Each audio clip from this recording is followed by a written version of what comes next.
Você vai perceber que isso não tem mistério. Depende de você levando tudo a sério. Entenda que a surpresa é um caminho de luz. Entenda que a surpresa é você que conduz. A arte é tão legal. A arte é tão legal. Você vê diferente do que parece igual. A arte é tão legal. A arte é tão legal. Você vê diferente o que parece igual.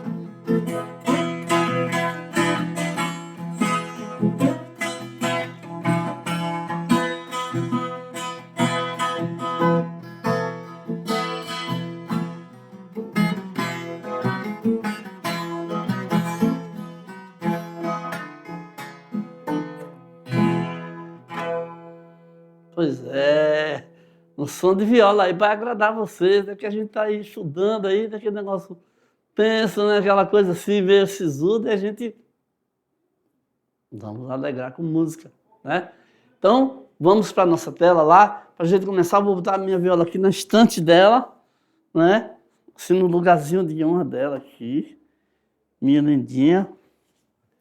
E agora a gente vai começar a debulhar aqui para vocês aqui melhor, mais detalhes, maiores detalhes sobre a arte pré-histórica, tá? Por que é importante a arte pré-histórica, principalmente a arte rupestre? Que fazer aqui um comentário aqui com vocês. Olha só, a arte rupestre, né, é uma arte em que os rabiscos é um momento que o homem começa a querer ilustrar os pensamentos. Então, aqueles rabiscos, eles vão se transformando pouco a pouco. E aí, pouco a pouco, o homem vai aprender a comunicar suas ideias, organizar suas ideias, organizar seus pensamentos, a mostrar o que ele estava passando na sua cabeça. Então, quando isso acontece, vai dando substância para que a escrita apareça. Tá? E a escrita, a grande forma de comunicação, de transmissão de pensamento entre os homens. Né? Não é à toa que o desenvolvimento começou através de pictogramas. Né? Mas vamos voltar lá para a gente ir lá do comecinho, começando a entrar nesse caminho aí, tá bom? Então, voltemos lá para a gente poder... Isso, muito bem. Para a gente poder aí ir firme nessa estrada aí, tá? Ok? Então, o paleolítico com o naturalismo. O que é isso aí? Isso aí já tem uma significação muito importante, né? O naturalismo indica que no paleolítico as figuras elas eram muito semelhantes ao real. Então o homem procurava cada vez mais ser altamente fiel ao que ele estava vendo. Então essa é a característica marcante do período paleolítico. Depois, avançando assim, uns 30 mil, 40 mil anos depois, para frente, né? Então vai surgindo uma nova forma, vários novos aperfeiçoamentos, mudança no estilo de vida do homem, e aí cria-se um novo estilo. E aí, avançando mais ainda, aparecem novos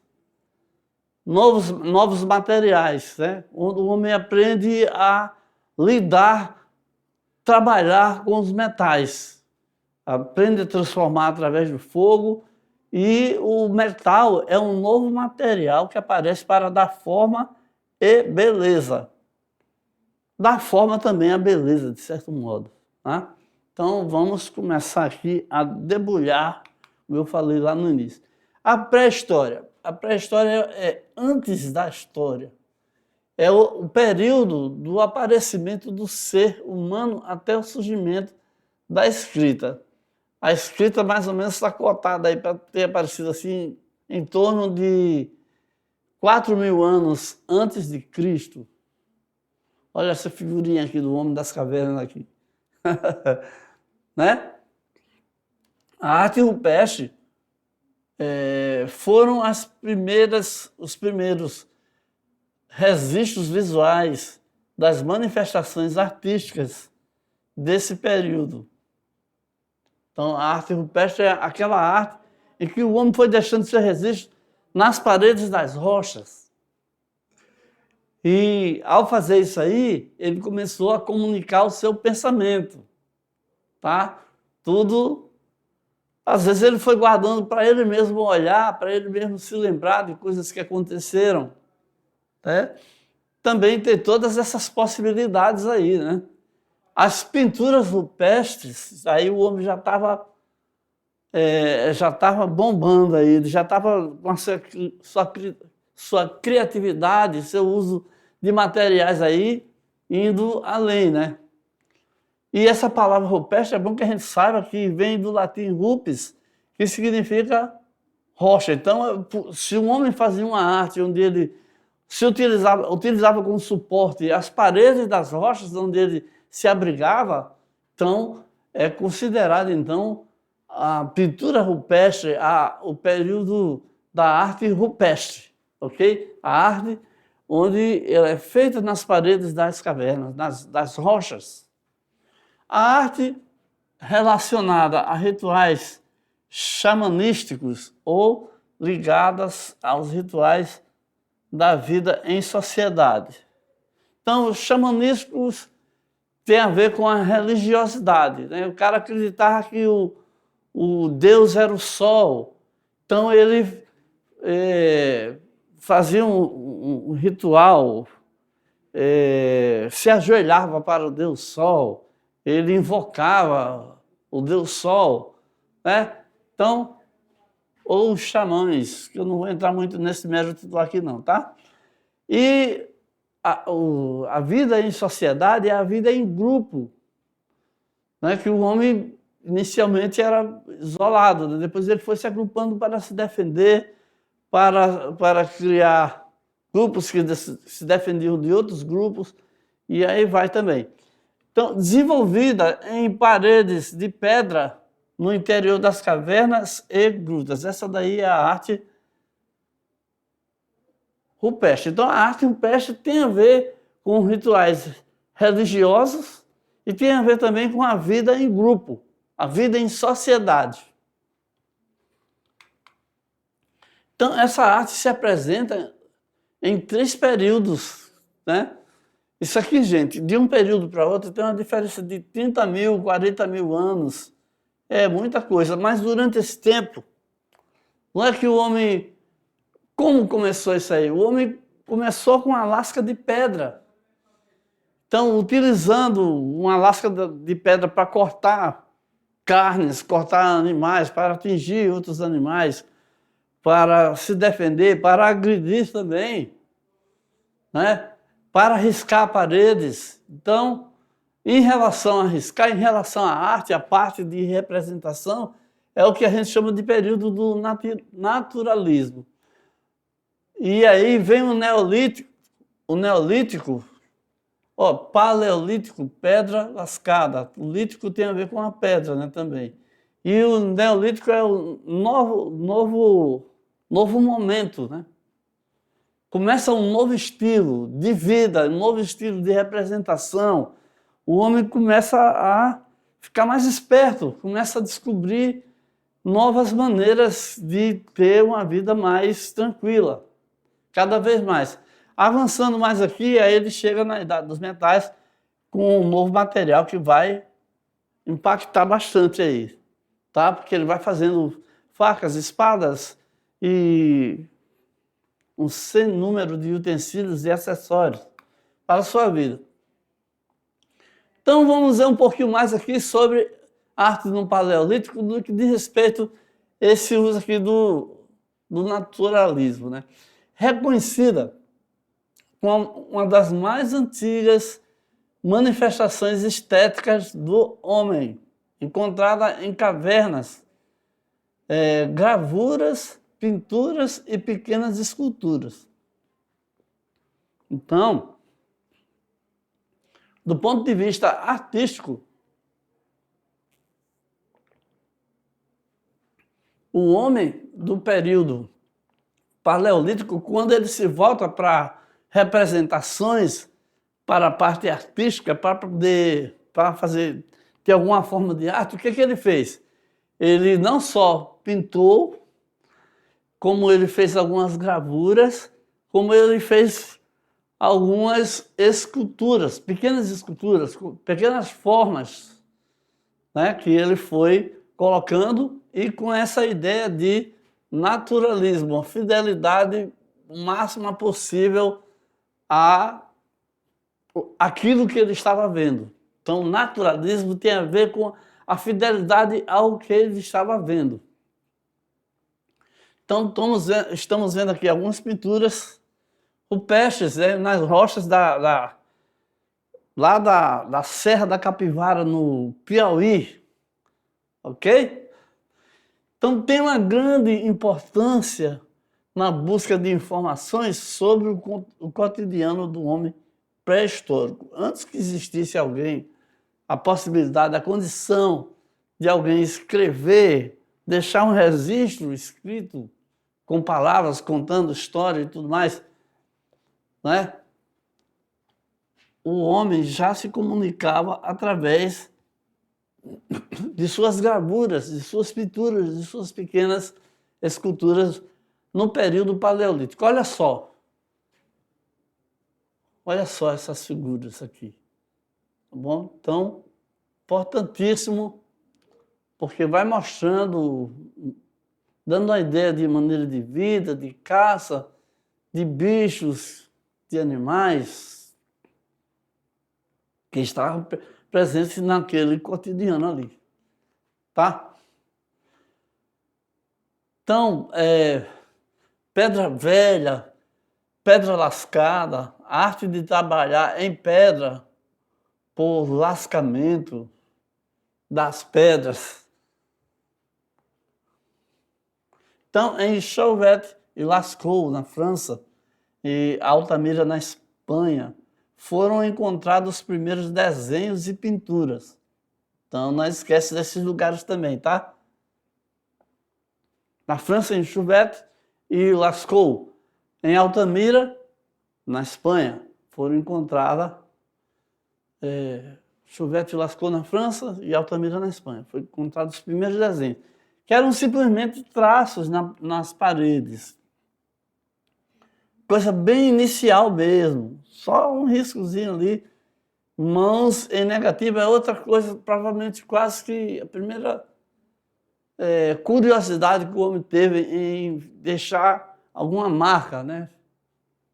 Então, com o pó, ele colocava a mão e aí ficava lá a marca. Eu morria de rir, né? Aí, muito tempo depois, aí eles começaram a desenhar os animais. É coisa de 5.000 anos depois, né? Que não ia ficar o tempo todo só com essas brincadeiras aí, tá bom? Aí vai se sofisticando e olha onde chega.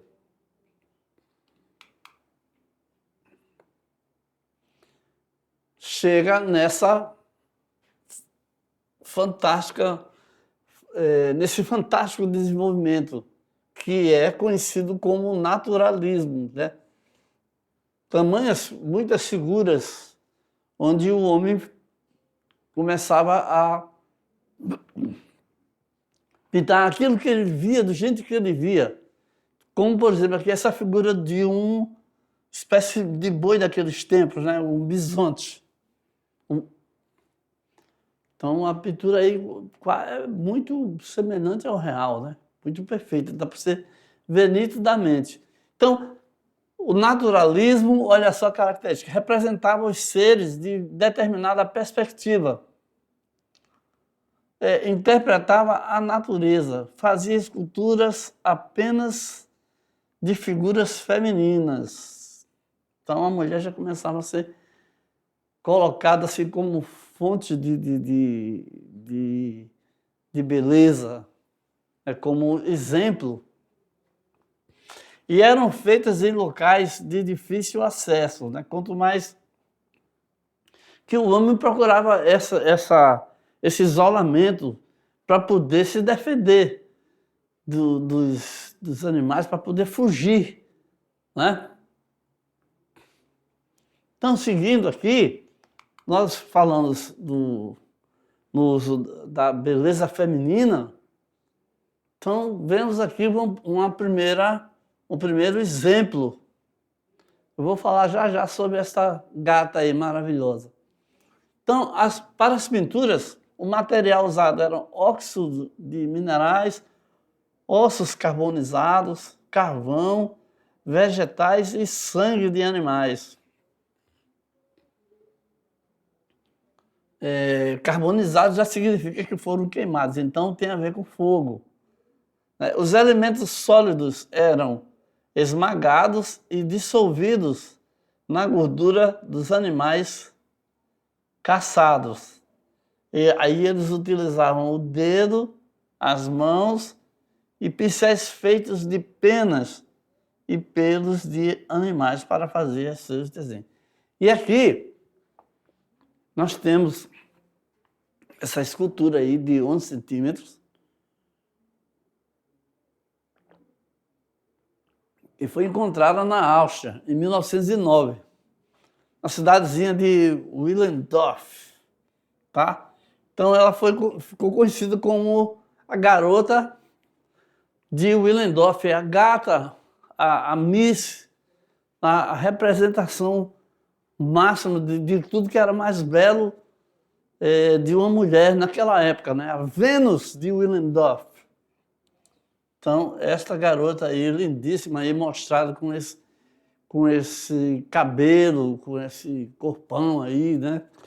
Com essas formas aí, era o que existia de mais bambambam em termos de garota. Se fosse hoje em dia, seria a famosa modelo brasileira Gisele Bündchen e outras beldades que temos aí, né? Várias misses, várias ganhadoras de título de mais bela mulher do Brasil, do mundo, né?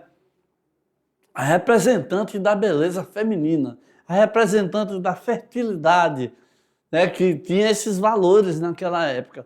Então, essa estátua aqui, importantíssima, né? Transmite todas essas ideias aí, tá bom? Através de suas formas. E aí, um novo período agora, a gente vai sair do Paleolítico, vamos avançar aí 40 mil anos, né? Para frente, com o homem evoluindo, aprendendo, melhorando as suas esculturas, a maneira de fazer, melhorando os seus desenhos. Aí vamos chegar aqui no período aí neolítico, né? Da arte do neolítico, quando começa um novo estilo. O que acontece? Por que isso aí passa a ter representatividade, tá? Vamos ler aqui, ó. O período neolítico é também chamado de Idade da Pedra Polida. Olha aí, já tem um tratamento, né? Inicia, então, a atividade mental e reflexiva do camponês, porque o homem passou a se proteger mais, e aí ele passou a viver mais tempo em grupo.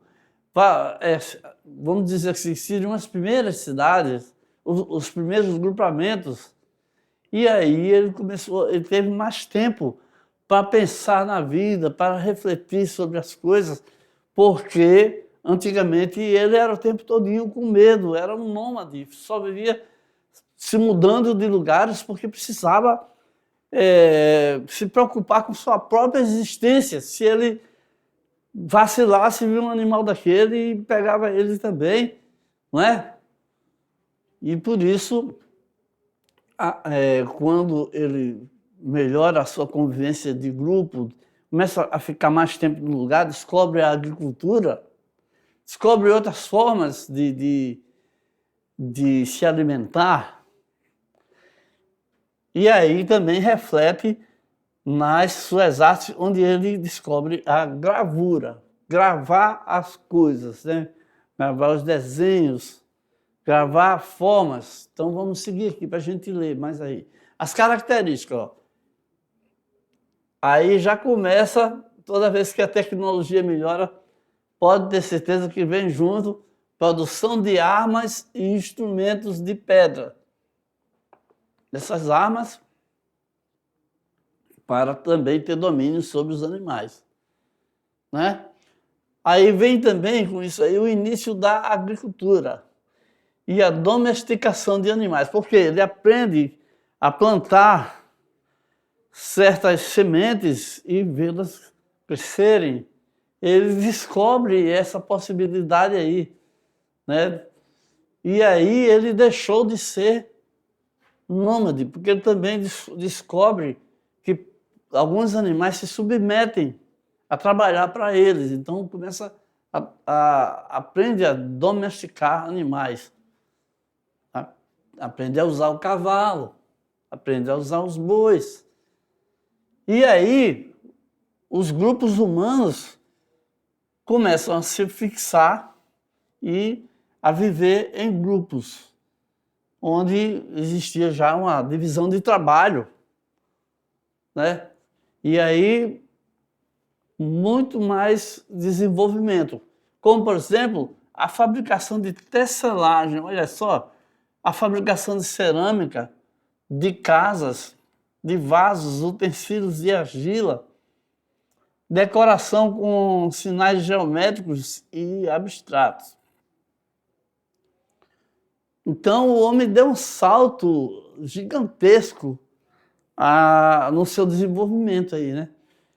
Esse termo aqui, abstrato, é quando não se trata de pessoa nem de animal, se trata de coisas que a gente às vezes nem consegue, muitas vezes nem consegue saber o que é, mas um desenho que a gente não tem, não é semelhante a uma pessoa, não é semelhante a um objeto, nem um animal.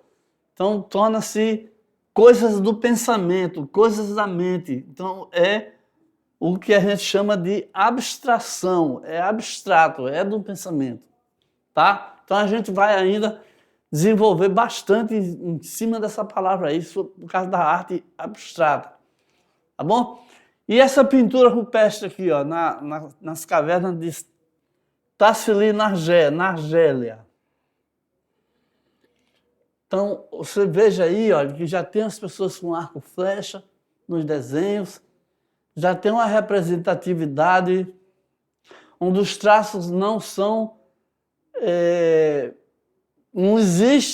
já não existe aquela preocupação em ser absolutamente fiel ao naturalismo, àquilo que eles estavam vendo.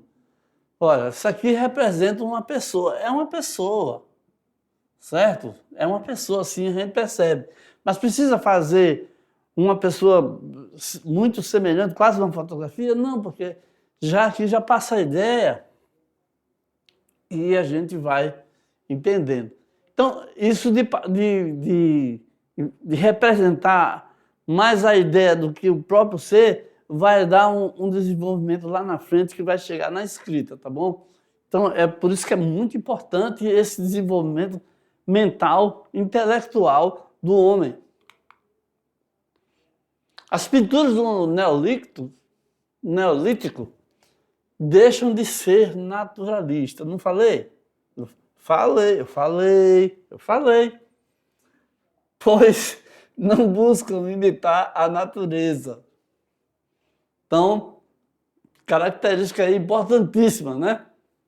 Agora, as figuras são feitas, né, com poucos traços e poucas cores. Tá vendo? Olha, nós estamos vendo aqui que são duas pessoas segurando uma tela aqui e tal. Mas essa representação aí é sugestiva, é uma sugestão, tá bom? Então é muito importante essa mudança de pensamento aí. As formas são apenas sugeridas, mas capazes de transmitir sentido em quem as vê. Viu? Então a mudança aí na percepção, uma mudança altamente inteligente. Olha aqui essa pintura, outra pintura encontrada em Tassili, lá na região do Saara. lá em África, Argélia, por ali, né?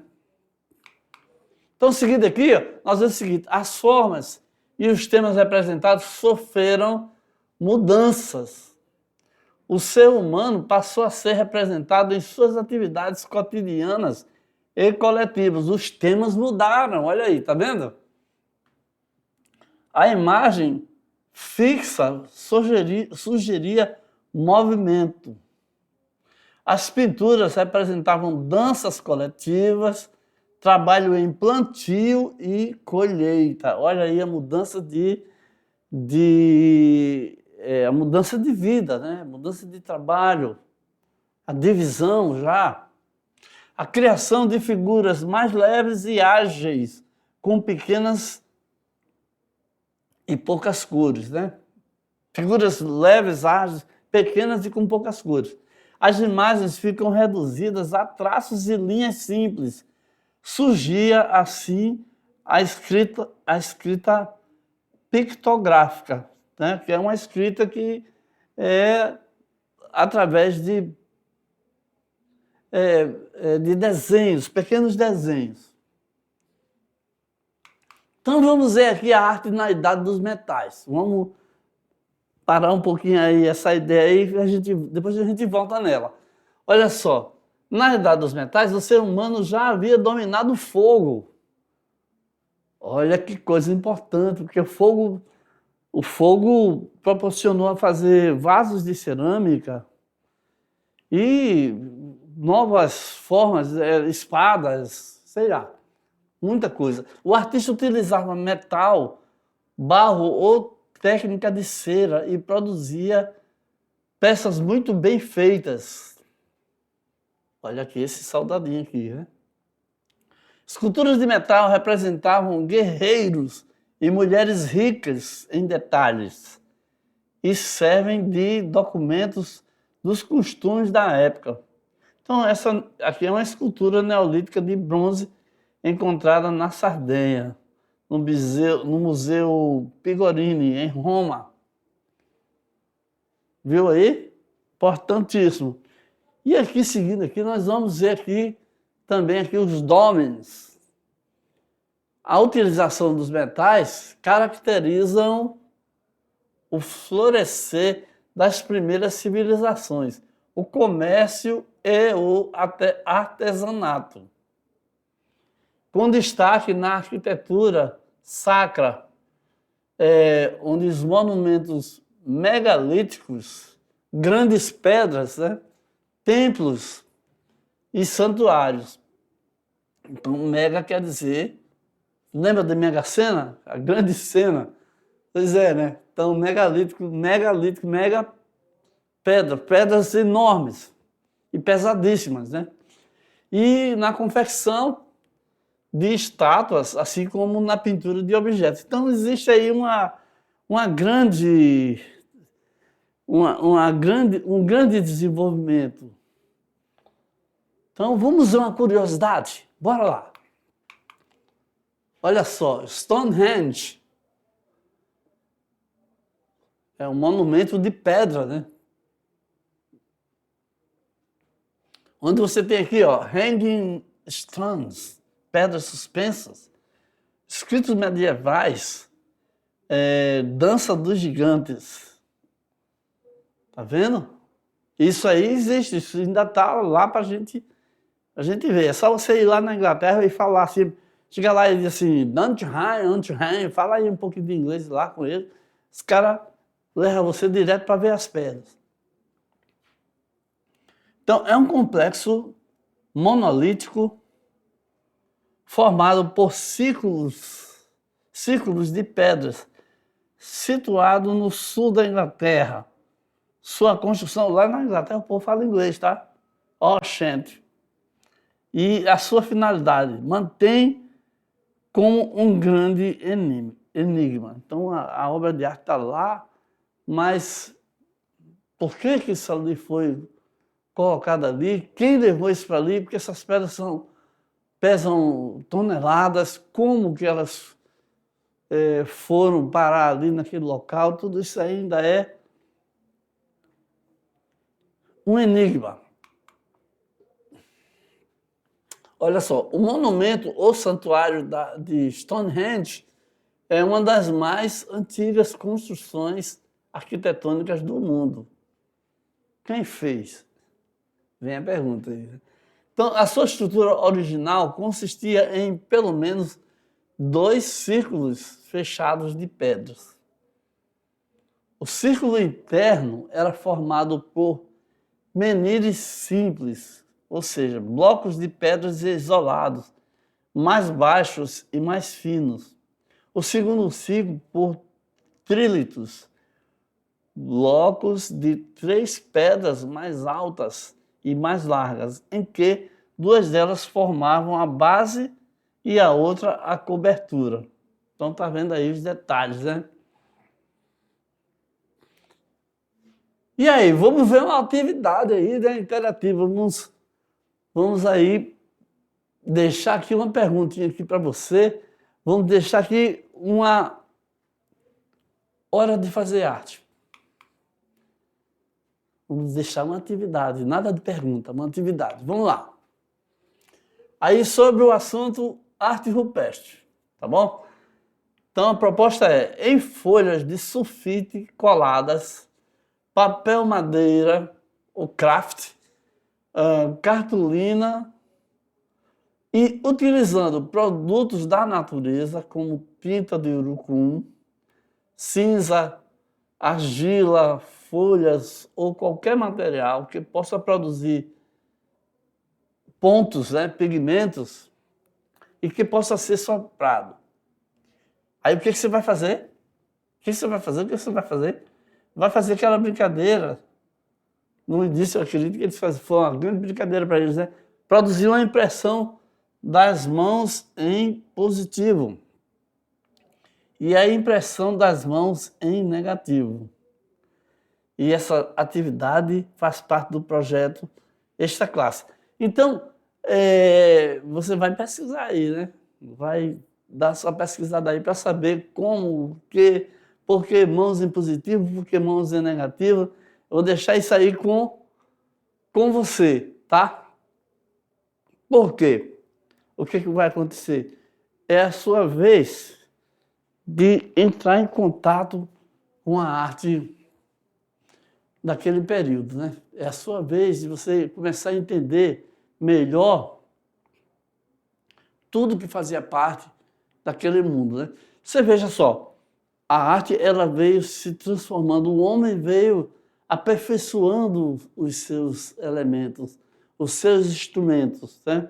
Então começou com pequenos riscos, aí depois ele foi observando melhor, à medida que ele foi crescendo, foi formando grupos, foi se defendendo melhor do que estava à sua volta, dos perigos e ameaças, ele foi descobrindo novas formas até com as próprias pedras, né?